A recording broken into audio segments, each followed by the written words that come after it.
Today's speaker is FranFund's CEO and President, Geoff Seiber. I'm Sherry Seiber. I'm the Chief Operating Officer, and I'll serve as moderator in today's call. Some housekeeping issues. You are all muted. The Q&A is being monitored. And again, from the questions I've seen, most of your questions will be answered during the presentation. And at the end, there are some links to additional frequently asked questions that you'll be able to glean more information from. So with that, I will turn it over to Geoff Seiber. Hi, good afternoon, everybody. I very much appreciate you guys being all on the phone and on Zoom here with us today. Our intention on doing these webinars, and especially today, is to work with you guys to get access to capital and access to liquidity within the business during the situation that we all find ourselves in. Without trying to give you a bunch of business advice, I think that the liquidity portion of your business right now is key, and hopefully these are some ways that we can either help with or help direct you to help with that event. First, we have to have the disclaimer, and I do think this is really, really important, is that we're giving you the information as we know it, as of this minute, as of this time, on this day. Final guidance has still not been issued by the SBA, and when I say, I shouldn't have used the word "still" as much as as a negative in that case. They have only had this bill to prepare guidance since last Friday afternoon. And for them to be as far along in this as they are by today, this afternoon, is pretty incredible. And to be honest with you, I did not expect it. We worked with the SBA for a long time, and they normally don't move with this rapidity. I think the Treasury Secretary Mnuchin has basically stated that it will get done, and you will work through this. And so far, he has been able to kind of change their way of thinking in a way that allowed us to get to something that I think we can utilize even yet this week.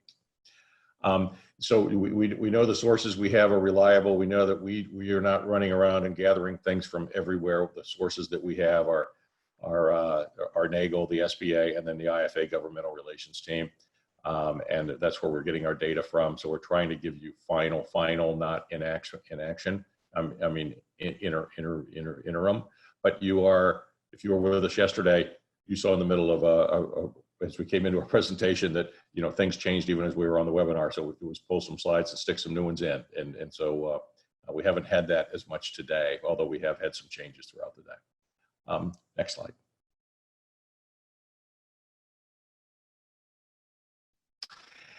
The good news, and some of you were probably on the webinar with Shay Mora, our Vice President of Lending today, to talk about SBA payment relief. And I want to hit this just real quick for those who may not have been on that webinar, because this is a pretty significant change for those of you who have SBA loans of any type, whether it's 7A, 504, Express.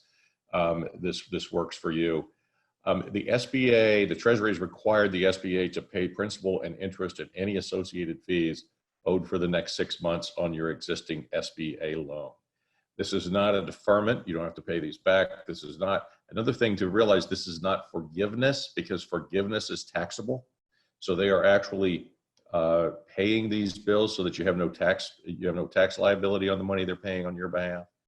And I think it is something that is the first time I've ever seen them do anything on this scale across the board. The lenders are also have been encouraged to actually do deferments with borrowers to push some of these payments to the end, to give them principal relief, maybe interest only. All of those deals are still in place, but so you will get your payments plus those deals, and I think that's important to know. Next slide. These are the loans that are eligible under the SBA program. Express, Community Advantage, 504, 7A, any other loan. If you have an SBA loan, you are eligible for that, except for what we're going to talk about later, which is the PPP loans. It just means that it's covered in another way. So there is some deferral here, and the PPP loans can be forgiven. So just be sure that you you don't try to lump the PPP into this. Next slide.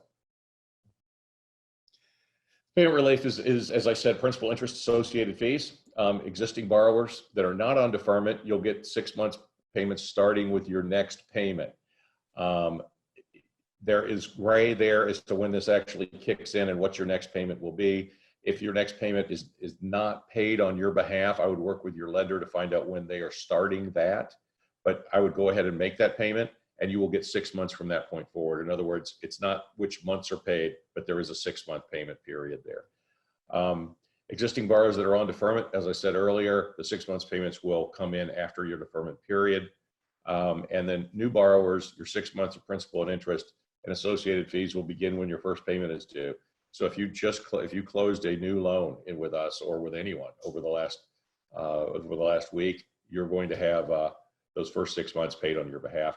Plus, again, any deferments they may have given you at the beginning of that bank may have given you at the beginning of that loan, and we're seeing most people getting those up. So your timing here is such that you can make decisions here without having to worry about the interest and payments on the loan. Next.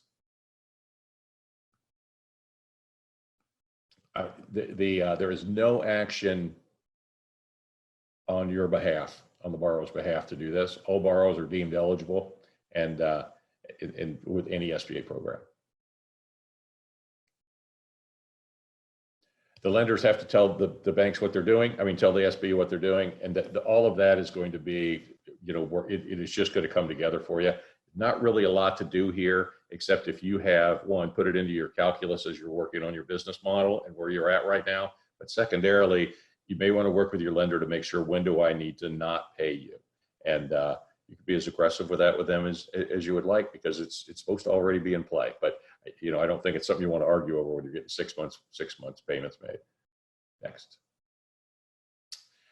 What most of you probably want to be at or have heard so much about is the Paycheck Protection Program under one of the products under the CARES Act that was passed last Friday. This act has been through a lot, and there was a lot added to it. There was a lot of things that were in it that were out and then back in. And what I really want to make sure everybody understands is this is where I think we've got a very, very good program here. I think it could end up being underfunded, but there's talk, even as we're speaking now, of how to add dollars to it if needed. So I'm going to go through this with several items. I think that it will handle most of the questions that I've seen come across the bottom that aren't single one-off instances. But when we get to the end, we'll try to answer those questions for you as well. Who is eligible? Any small business concern. Does not have to be a franchise. I know most of the people that are on this call, about 95% of them are probably franchisees, but it does not have to be a franchise. Could be a nonprofit organization, a sole proprietorship, an independent contractor, self-employed, as long as you employ less than 500 employees.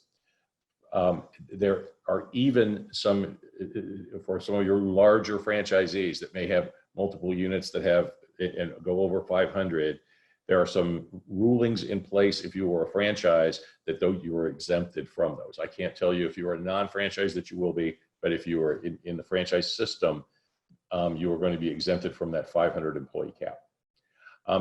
Any organization that's operating as a franchise and is assigned a franchise identifier code by the SBA. So if you are on the franchise directory or the old franchise registry as your franchisor is, you're going to be covered and eligible. We expect that everyone that's on this call that is a third-party administration client of FranFund is most likely eligible. There would be very few of you that might not fit this bill. We can talk to you about some things afterwards. You have to have been in operation on February 15th and had employees. Now, they're moving that around. It could be in operation in January when some of this stuff started, if you can prove a hardship. But let's go with February 15th for our date today that we're talking about. These are the terms available that will be available on these loans through June 30th, 2020. And here, this program, as I've described it earlier in the earliest conversations we had, there are really 3 parts to this program. There's 3 buckets. A lot of these buckets and transitions use the same data, but they use it differently. And I know it's going to be somewhat confusing. I must tell you it is confusing, but when we finish one area of this, I'm going to ask you to kind of take that out of your mind for a minute and then focus on the next section of it. And after you finish that, then we'll take that out of your mind and we'll go to the third section, because while they're all interrelated, they do not use that data in the same manner. And there's some logic there after you get into the weeds with it as to what they were trying to do, but it is confusing the first time through, even the second or third time through, honestly. But we're here to help you, to help guide you through this and help you get the maximum amount of loan that you can achieve, and then to help you with the strategic planning on how to get as much of that loan forgiven as you can. The guidance that came out way earlier, that everybody was working from earlier, the guidance that's in the bill was that it was going to be a 10-year term at a 4% rate. Yesterday, what they came out with us in the afternoon is they've changed it to a 2-year term and a 0.5% interest rate. So that change for the borrower, that is for the person who's in this program, that is using it straight down the line for the that's going to do payroll with these dollars. That's a very, very aggressive, a very, very good program at a 0.5% rate for anything that's left over. Most of it you're probably going to use within the time period that we're going to talk about so that you can get that loan forgiven. Loan payments will be deferred 6 months. The interest will accrue over this period. So during the time when you're setting your loan amount and setting your forgiveness, there is no loan payment. When we get to the final amount of the loan, which is after we've gone through the process of sizing it, using it, and then going through the forgiveness process, whatever there might be left is when this will kick in about 6 months. Again, a 2-year term loan for pure working capital at a 0.5% interest rate is a great loan even without the forgiveness in this marketplace. The other thing that makes this even better, there are no personal guarantees. You're not required to sign personally for this loan. If you use it for the purposes that are happened, you will have no liability whatsoever. There is no collateral required. There's no additional outside collateral. There's no proof that required that the recipient cannot obtain funds elsewhere. In other words, the credit elsewhere tests. There's no proof about the long-term viability of the business required. There are no SBA fees. You will not be charged anything by anyone on the front end of this. You will not be charged anything by anyone on a fee otherwise. The SBA is paying any associated fees, or the banks are paying those fees. And there is no prepayment penalty. Now, you don't have that typically in an SBA loan, but you may have that. Some of you may have had that in other loans or leases that you've had. If you pay it off early, that's just great. So there is nothing about this that there is some kind of hook or some kind of tail that could come back and get you when you've got a deal like this that looks too good to be true. Next slide, please. So let's go through the 3 stages that I was alluding to just a minute ago. One, we're going to look at how we're going to calculate the loan amount and the amount that you will be eligible for. The second part of this is we're going to look at how to use the proceeds of that loan, and then we'll talk towards the end about the forgiveness cycle. Next. Very simply, and they've worded this about 3 different ways to say the same thing over time. But the loans are for 2 months of your average monthly costs for the last year. So the last year, we are now in a contention as to what that means in the law, whether it's last year being 2019 or last year being the trailing 12 months. Either way, in our example today, we're going to go with 2019 payrolls. As we get that final determination on that, we will give you further guidance as to which numbers you need to add up. And of that, then you get 25% of that amount more for those 2 months. So in other words, it's 250% of your monthly average payroll for the last year is what the loan amount is. So in this example, if you had an average monthly payroll of $575,000, I can't see that.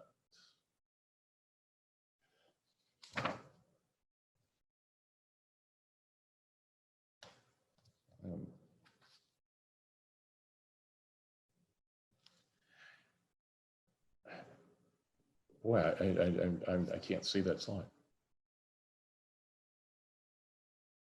There we go. So if your payroll costs between your total payroll costs being your payroll, your benefits, your vacation pay, All of those things are $575,000. You divide that by 12, multiply it by 250%, and you get to $119,790. That would be your calculation of your loan amount. This is the exact wording that is in the bill now, 25% of 2 months, but that is still 250% of your annual payroll. That's what was thinking of. Next. What do those payroll costs include? This is where the payroll salary, wages, commissions, or tips. So if you pay commissions to your employees, it counts. If your employees are tipped employees, that counts. That you're recording those tips, that counts. If you have employee cost, you have paid vacation for your employees, that counts. Parental, family, medical, sick leave, that counts. Allowance for dismissal and separation. If you had separation agreements where you paid people wages during that time, you gave them 2 weeks severance, you gave them those things, that counts. Payment for any payment that you have for group health benefits that you pay. Not that are paid by others, but the part of it that you pay as an employer, that counts.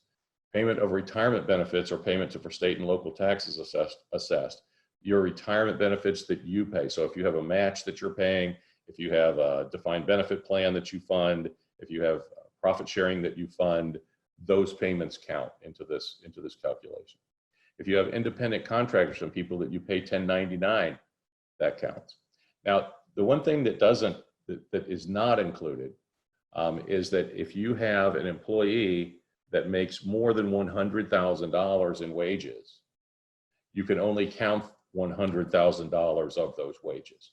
So in other words, your highly compensated employees, which would mean probably a lot of you as owners, you're only allowed to put, and if you pay yourself through W-2 and as a normal employee, you're going to be, and most of you all are because you're TPA, you're in a third-party administration situation.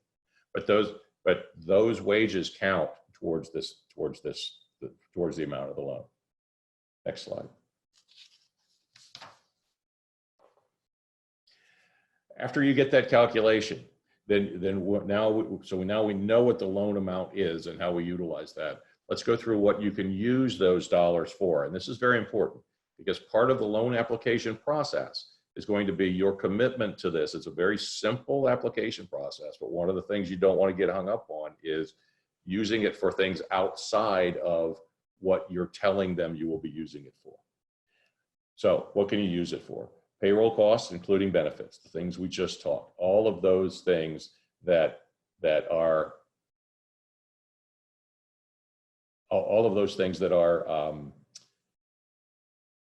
we just talked about is how to calculate. So whether it's vacation pay, whether it's separation agreement pay, all of those things count towards things you can use the payroll cost for. The interest paid on mortgage obligations that were incurred before February 15th, not something that you've taken on since, but something that you've taken on that you have now. So the interest, only the interest, not the principal. Rent, if you have any rents or any lease agreements that are in place prior to February 15th, those count, and any utilities for which service began before February 15th. February 15th is our day of start for what items can be included. And you can fund all of those through these dollars. Next. Now, the interesting thing here, guys, is you're getting 250% of that calculation. So you're getting 12 weeks worth of money or 10 weeks worth of money that you need to spend in 8 weeks. So there are going to be things other than payroll over the top that you can utilize that for. And I'm talking about your rent, and your mortgage interest or your utilities and those type of things in order to fund your business. So you'll be able to use those things for that. And then let's talk a little bit about forgiveness. You will owe the money when this is due if you use the amount for anything other than those things. And over those 8 weeks period, you do not, so you want to focus that through payroll and those items to maximize your forgiveness. Not more than 25%. This was a new wrinkle as of today. Not more than 25% of the forgiven amount may be for non-payroll costs. So if you want to maximize the amount of money that you can use for rent and for utilities and for interest on any debt, you are looking at needing to make sure that your payroll dollars that you're spending are more than at least 75% of your outlay. You have to remember what this loan program is for. It is to help you keep employees in place. They want your employees to, I think you've heard them say several times about they want the employees to know where they go back to work when all this is over. And through this, if you are still attached to them through this program, by them funneling the money down through the employer and not through the government, in other words, this money is coming from you to them versus from the government to them, they still look to you as the employer and still look to you as the person that they need to go back to get their job. If you will owe this money if you do not maintain your staff and your payroll. In other words, they're not going to forgive, they're only going to forgive 25% of what you took, and you're going to have to run through that on your loan over the next 2 years. It's a very simplified application process, minimal documentation on the front end. But so that leads to the fact that there is a high probability of fraud for this loan. And boy, you want to talk about what the SBA tries to do ad nauseum is to combat fraud. They know they're opening themselves up here. And they are, if there is fraudulent action on this, they do intend to take maximum steps and in combating it and in charging people. So that is something that to get us to where we are this fast, they're making that very crystal clear that they do intend to do that. Next. So there is a rather complex calculation here that we're going to walk through, and then I'm going to tell you to put it to the side in your brain as you go through the balance of this. The loan forgiveness comes in two parts on your payroll side. It's the number of full-time employee headcount that you have, and the amount of dollars that you spend on that headcount. What they're wanting to do is keep as many people employed as possible. And they're also wanting to they're wanting to make sure that in order to keep that many people employed, that you don't cut everybody's wages in half to get there. So that is the intent of what they're trying to put together in these formulas. So the first is the number of employees that you had a year ago in the same time period is your baseline. You can either use that as your baseline or January to February time period as your baseline. If you are a newer business and have no data from back in a year ago, same answer. So if you've added staff between now and a year ago, you're going to meet this without any obligation. If you've added staff and you've had to lay off some staff and it's back to the same levels that you had in 2019, you're going to be just fine. But your 2019 numbers, if those were a lot higher because things were different then for you, you'll slide back to the numbers that are more closely current to where you're at and be able to work your numbers that way. So the borrower gets to choose, and you'll get to choose which timeline you want to live. So they're trying to make this help you as much as possible in that regard. A full-time equivalent is going to be a full-time salaried employee or an exempt employee counts as one. Non-exempt employees they're using the Affordable Care Act standard of 30 hours per week. So every 30 hours is a head count. So if you've got total hours that are worked, you got 300 hours that are worked in a typical week or a typical month. That would be divided by 30 would give you 10 head count. So you would have 10 full-time employees there. That is what what they want you to have at June 30th when we total all this out. You do not have to have those additional employees if you're short until June 30th. An employee hired on June 29th counts just as much as if you'd had them during the entire time period. So as we get closer to those dates and looking forward in the future, you can make adjustments to what you need or what you want with that in mind. My advice to you is not to have your business decisions driven by what this loan forgiveness provision is. Don't get too wrapped up in, I need to get to this done so I can get that forgiven or this forgiven. You need to use this capital and use the cash here to make your best business decisions that you can. And how much of it gets forgiven is just icing on the cake, so to speak. Because the balance of that loan for the next 2 years is still at 1/2 of 1%, with no fees, no collateral, nothing that's going to get involved in your life. The other is that you can't, there's some accommodations here for people that are making over $100,000, and the way that we're able to put those payrolls still go in at the $100,000 level in order to hit your other.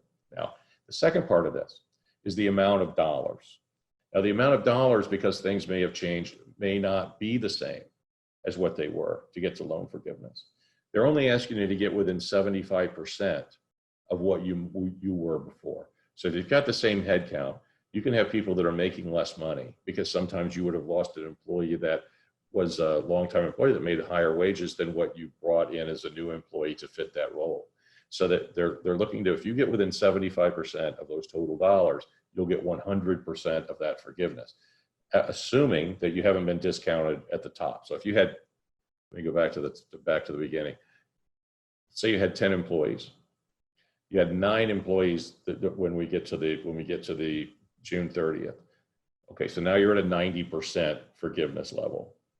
If you have more than 75% of your employee staff, you're still going to be at 90%. If you're less than that, you'll get another discount on top of that.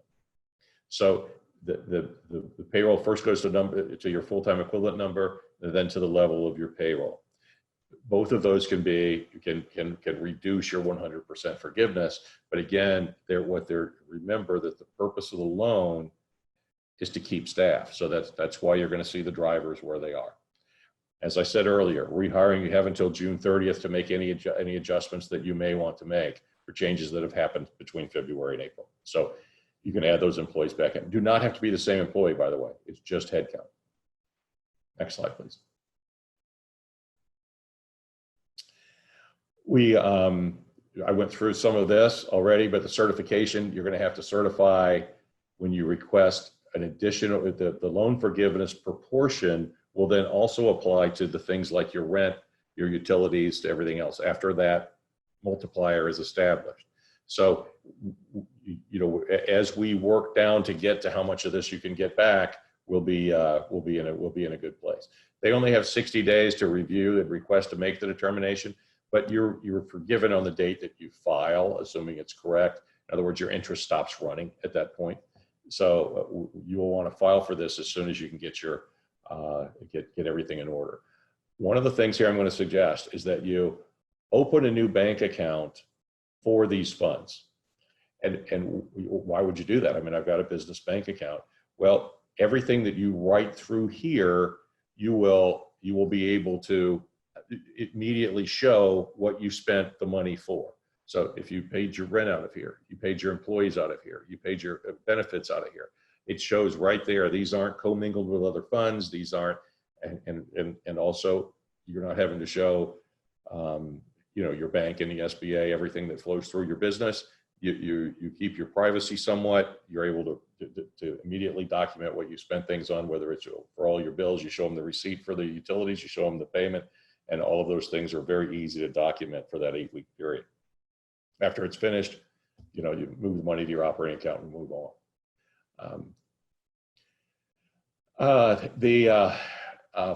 Is this the final version? Well, it's the final version as we know it today. Right this minute. I think we are getting very, very close to a final version. There's still some gray areas that are out there that are being asked about, and as everyone reviews this and everybody goes through it and bankers look at it and everybody and folks like us and folks like the IFA look at it, we send up questions but all of the high level guidance from Treasury is there. I think the SBA has given everything that they need into this, and our actual formal training on this is tomorrow. And at that point, I would think we're probably where we're going to be for a while as we go through the initial several weeks of this program. Next slide, please. You are going to need to be, I mean, in order to, what the application process is, the entities will file it with an approved SBA lender or an affiliate. Now, all banks out there are going to be able to make these loans. Some will be, some are coming online as SBA people just for these loans. So I'll tell you in a few minutes what I think you should, how you should choose a bank and how you should be looking for things and how we may be able to help you with that. You just have to have been in operation by February 15th and paid employees and payroll taxes or paid independent contractors. And that you will be, and be ready to prove that up. Next slide, please. Specific to the documents you're going to need are payroll expense verification. There's 2 IRS forms that we're going to need to see for that, the 940 to 941. A payroll summary and report and bank statements. We're probably just going to need the payroll summary report, as this has been boiled down a little bit more today. A breakdown of the payroll benefits and 1099s if you're paying employees through that. The completed application and ID, we have to prove that you're a citizen or in the country legally, or all the other things that are associated. You're not a convicted felon or a child molester or those type of things. There is no credit check here. So all we're doing is validating the fact that this is legitimate business and someone that would be eligible for an SBA loan. And now the documentation on the front end is going to be rather general, rather quick, rather loose. They want to get this money into the system as fast as possible.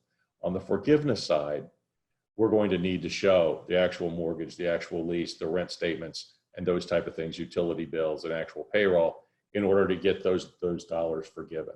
So one of the things we'll be working with you on as we go through this process is please continue to accumulate those so that we can get the forgiveness out of those loans, or forgiveness of those loans as quickly as possible after we get to the specified date. So while you don't have to go pull that now, as you're working through other things, you may want to pull those things so that you have them and when we go to submit for forgiveness. Next slide, please. This is probably one of the biggest things that I want to emphasize with you. Will everyone who qualifies receive a loan, or is there a danger of running out of funds? The answer to both of those is that everyone who qualifies and is eligible for a loan should receive a loan. There is no reason for that not to happen according to statute. Is there a danger of running out of funds? The answer to that is yes. And so I can't emphasize enough the point to get your documentation together, do this. It's not a lot of documentation, guys. We just need to make sure that you do it, get it accurate, and we get it into banks. They're not going to run out of money on Friday. They're not going to run out of money on next Friday. But this program theoretically runs through June 30th. There will be no money by June 30th, unless they add to it. They have made the commitment that they will, Treasury has made the commitment that they want to put more money into this program for as much as it needs. However, there's the debate on whether or not that takes the approval of Congress. As you know, getting this thing through the first time was quite a battle through Congress, as there's always a political angle that's trying to be worked by one party or the other, and they both are equally good or bad at it, depending on how you look at it. But the key here is that we don't want to just assume that money is an endless supply. So let's work to get you those loans as quickly as possible, to get the money into your bank account so you increase your liquidity. Increase liquidity in a time like this is the key to every successful business that survives, is getting to get as much liquidity as you can. So we want to work with you as quickly as we can to get you qualified, get you out there and get the money in the accounts. I think you saw part of that yesterday was one of the other webinars we had talking about rent abatements and how to work with landlords. Again, that's purely a liquidity play to keep more money in your accounts as we get through the next 30 to 60 days. Next slide.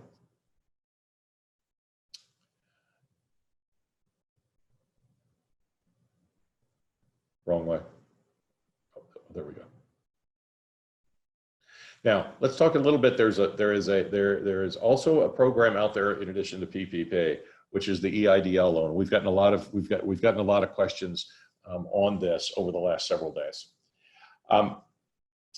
This was an existing SBA product. It's been there. It's there for hurricanes. It was there for Katrina. It was there for all of those type of things that they do. And we were steering people away from these until the last probably 48 hours.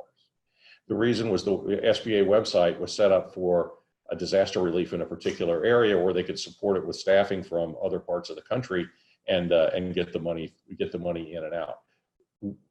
When the entire country's under siege with this virus, and all the offices have been closed and everybody is working remotely, it was almost impossible for them to do things the way that they normally do them. But they have spent an awful lot of money, an awful lot of time, and an awful lot of effort in a short period here, probably over the last 10 days, to completely upgrade their website. And this week, requests are starting to go through on a more acceptable term. I was telling people as late as yesterday morning that you could probably expect your money in something like this after you were approved 90 to 120 days later, or perhaps more. That has been coming back and back and back, where people are getting their money on a more reasonable term. So I'm not going to dissuade you from this as much as I would have yesterday. The maximum loan amount is $2 million here, not 10. I don't know how much of that applies to many of you, and it's up to a 30-year term. They're expecting that term on these loans as we go through that. They may come back shortened to a 10-year term, but that was when they were talking about pushing these loans under the PPP program, which they have dropped that as of yesterday. So the 30-year term may stay. Again, some of this stuff is just in flux. The interest rates here right now would be 3.75, could be 4%, can't be more than 4%. Currently would be 3.75. To be for, what in the heck? To be forgiven, the loan has to, there is a provision in these loans for them to be forgiven if you use them for payroll. That is something that you may want to keep in mind, and that is a new provision. So if they're used directly for payroll, those part of it can be forgiven. The rest of it is truly a loan, except for the first part. And this is where I may encourage you to go and grab these dollars.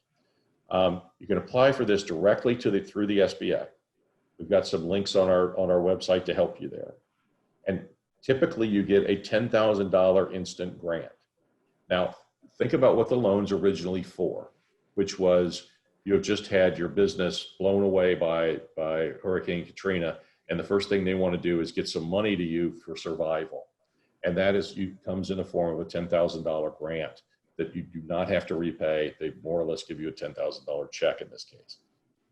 The coronavirus has been established as that type of disaster, which makes these grants immediately available to most people based on the application. You do not have to pay it back. You're not signing anything personally. All you're doing is saying, these are the things that happened to me. I was negatively impacted. I was in business. That type of documentation. When you apply, you can apply for the balance of the EIDL loan that you would be looking for. There is a personal guarantee on the balance of that. Typically, if we were still in a disaster relief situation, it would still be there. In this situation, they are talking about releasing that personal guarantee or modifying it to have it back behind several other types of debt. Again, reason being, a lot of you may have other debt in place that you have loan covenants on that you can't take on additional guaranteed debt. And so they're going to make it very clear that this is in a subordinate position to whatever you may have out there. Next slide, please.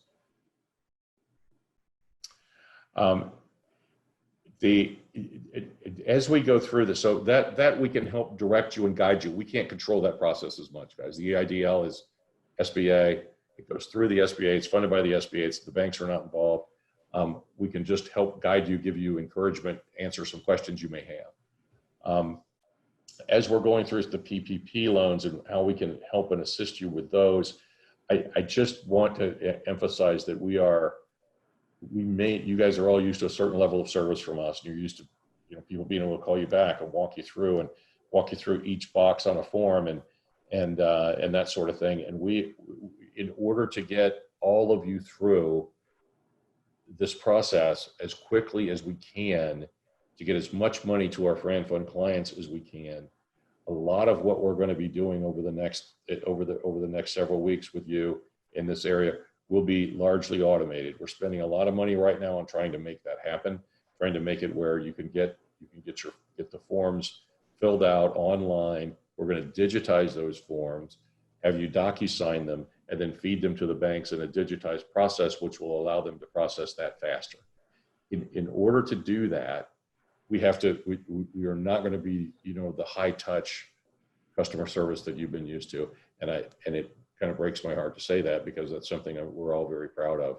But we're not going to leave you without service either. So if you get an email from us that says you can probably find that answer, you can find that answer in our FAQs. And if you have any questions after that, reach back out to me. Please don't take that as any kind of a slight or any kind of a, oh gee, what are these guys doing? They've turned into just like dealing with a big bank or something, because that's not us. I think you know that. But we will have to be a little bit more email driven rather than telephone and talking. But if you still can't get there, our goal is to help you get to the money that is in this plan for you. And we're going to make sure that we can do that. But if you'll work with us as best you can to help us to get things as complete as you can before you engage us, need to engage us in a telephone conversation, we would greatly appreciate it. And I am the person that are like many of you in that manner, in that, well, I'll just pick up the phone and call them up. That is me. I am that, and I know that in this process I would need to kind of change my ways a bit and get there. So anything you can do to help us in that regard, and please don't take that personally if you're thinking that, gee, this isn't what we usually get. To that same thing on your third-party administration, as I outlined in some of the other communications that we've had, we are moving some of our third-party administration folks that into this area to help us get through this big bubble that's going to be here. We anticipate that the Department of Labor and the IRS will extend our dates. If not, we will just work overtime to get there. But we're going to be working with those folks. So if you can, as you put your stuff together for us for year end, if you can also really help us out and try to get that as concise as possible this year, because we're going to be stretching manpower everywhere here to get through all of this on our end, and to still get everything that you need filed on time, accurately, and in the manner you're used to getting it from us. But we're going to slide some people over and work through this part first, because those dollars could run out, and we don't want them going to anybody, but to make sure that everybody that's on this call can get access to them first. Next slide. The other thing I'm going to ask you as we close, and then we'll go to some questions, is as I've told you, a lot of you know, some of you may not, I'm very active in the International Franchise Association and in governmental relations on the supplier side. One of the things that is really, really helpful is the Franchise Action Network.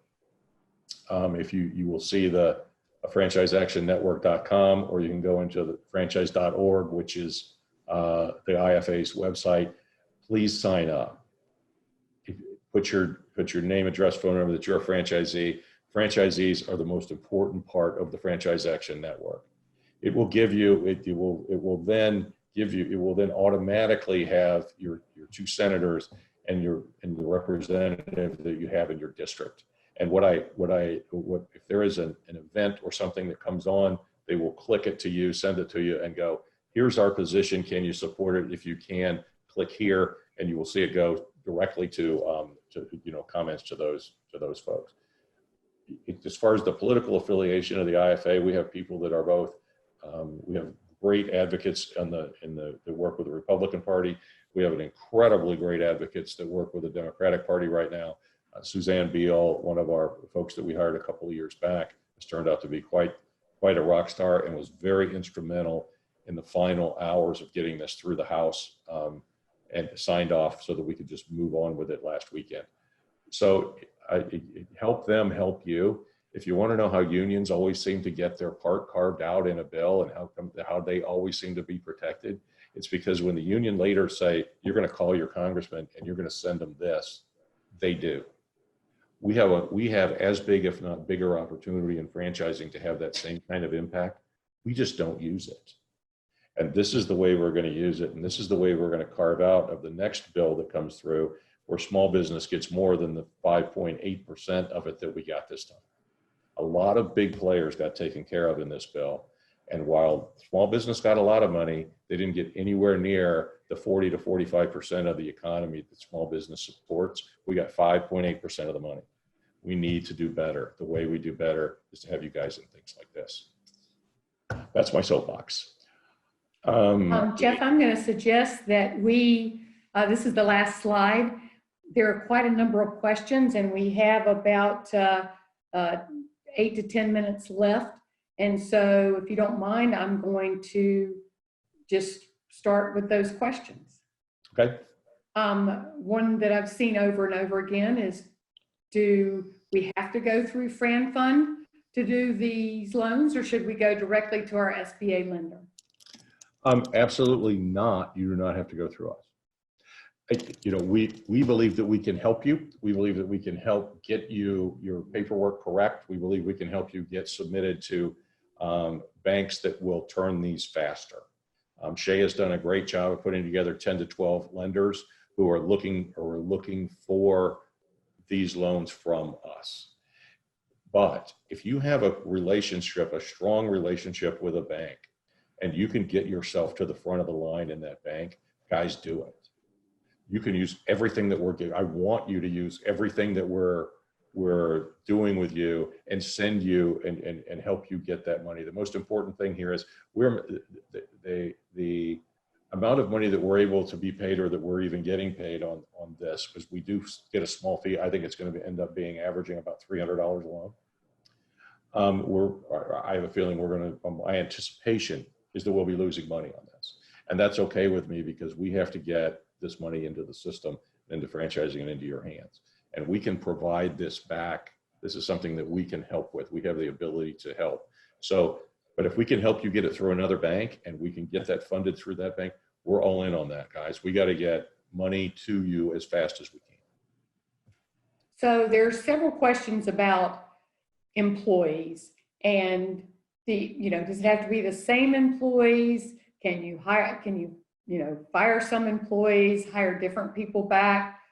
Does the number have to be the same roster? That's a question asked multiple times. They do not have to be the same employees. It's just the head count. And you'll see answers to things like that in the FAQ. If you go to the website and start to look for that, that's the type of question that a lot of people have, obviously. So there's that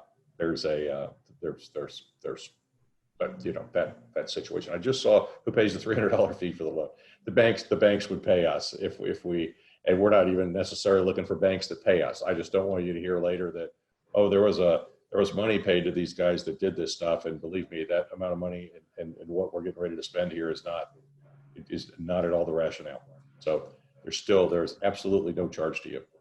There are several people who say they've already shut down because either their mall is closed, or they're in one of the critical areas like hair, nails, lashes, those kinds of things. If they've already laid off all their employees and they're closed, can they still obtain this money?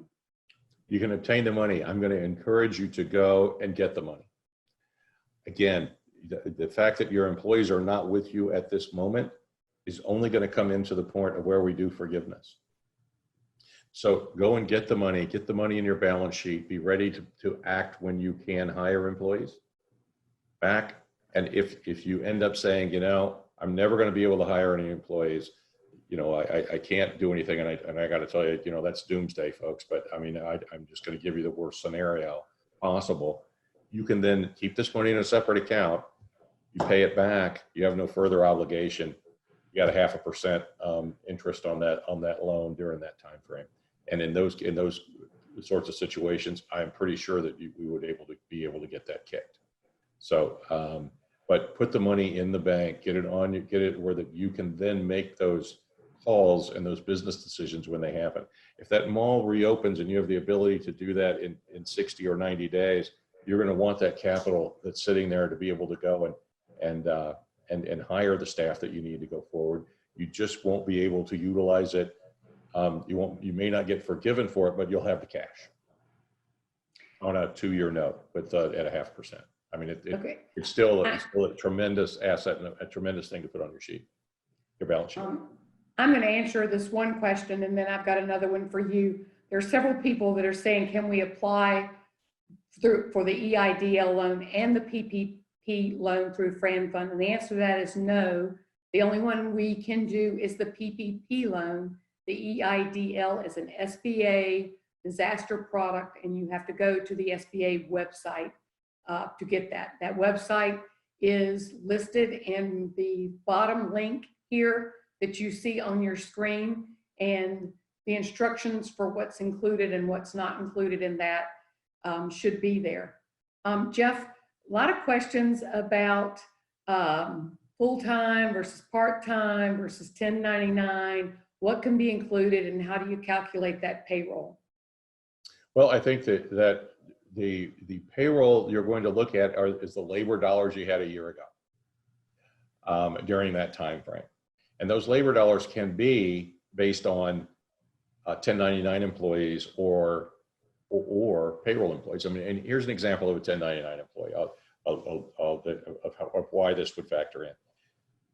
You have an employee that you pay strictly on commission, a salesperson, a design firm that has consultants that come in and get paid commissions based on what they sell through the design firm. But they're employees there. They come in every day, they work there, with their pay is based on what they do, what the clients that they bring in, and how that works. Those people are counted as employees under this situation, and they're 1099 employees. Now, because they're not really out on their own independence, they're still working directly for you, so you're paying them additional things. They may work for 1 or 2 different firms, but those 1099 wages allow you to continue to keep that employee, if you will, engaged with your business. They're going to be fairly liberal with this.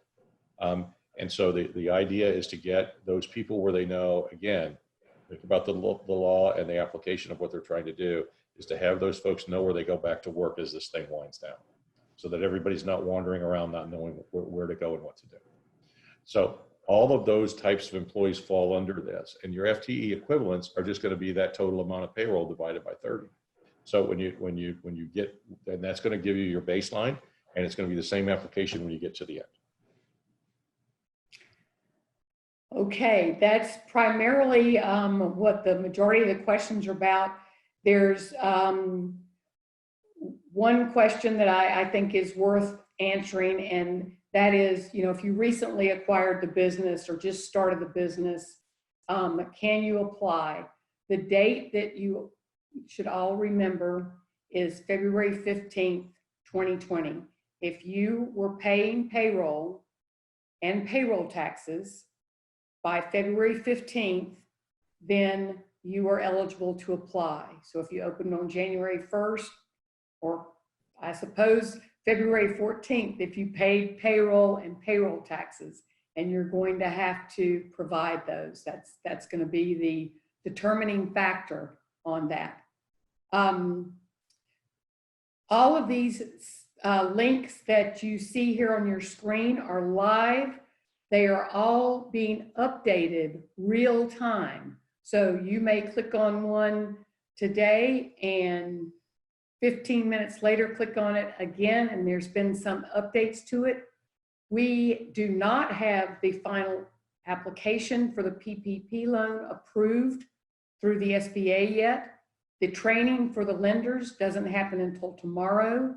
That means that all the way up until April 3rd, which is Friday, the application is subject to change. And so until we put an application on our website that says this is the application, no other application should be considered the final. There are a lot of companies that are out there on the internet advertising that they can help and posting the sample application that was published yesterday by the Treasury. But again, that's not the final. We have to wait until final guidance from the SBA. Thank you, Geoff, for all of your questions and all your information. This webinar has been recorded and will be posted on our link here. Please refer all of your questions to the frequently asked questions section. If, again, our answers are there, and if they're not there, that likely means we don't have guidance clear enough to include there. We will probably continue to do webinars like this to make sure that you guys are as well informed as possible. We appreciate all of you, and we're in this together.